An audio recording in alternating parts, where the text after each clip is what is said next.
దేవరాజుని యమదూతలు తీసుకెళ్తుండగా తెల్లని వస్త్రాలతో మెడలో రుద్రాక్షమాలలు ధరించి చేతిలో త్రిశూలాలు పట్టుకొని విభూతిని అలంకరించుకొని శివదూతలు ప్రత్యక్షమయ్యి యమదూతల్ని కొట్టి దేవరాజును విడిపించారు. ఆ తరువాత అతన్ని శివలోకానికి తీసుకెళ్లారు. అలా శివదూతలు దేవరాజును శివపార్వతుల దగ్గరికి తీసుకెళ్లారు. అంతటి పాపం చేసిన దేవరాజుకు శివపురాణం వినడం వల్ల శివ దర్శనం జరిగింది. ఇక్కడ మీకు ఒక డౌట్ రావచ్చు, ఎంత పెద్ద పాపాలు చేసినా లాస్ట్కి శివపురాణం వింటే శిక్ష ఉండదా, విముక్తి కలుగుతుందా?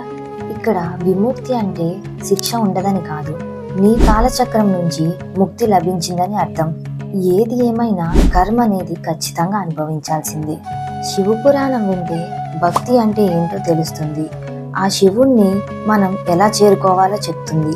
అంతేకాని పాపాలు చేసేసి పురాణాలు వింటే నీ కర్మ పోతుందంటే అది తప్పు. కర్మ అనేది ఖచ్చితంగా లభిస్తుంది. ఈ స్టోరీ అసలు చెప్పేదే శివపురాణం మనుషుల్ని ఎలా మారుస్తుంది అని. ఈ వీడియో మీకు నచ్చిందా? నచ్చితే లైక్ చేయండి. అలాగే ఇలాంటి డివోషనల్ వీడియోస్ కోసం మన పేజ్ని ఫాలో చేయండి. హర హర మహాదేవ్, శంభో శంకర.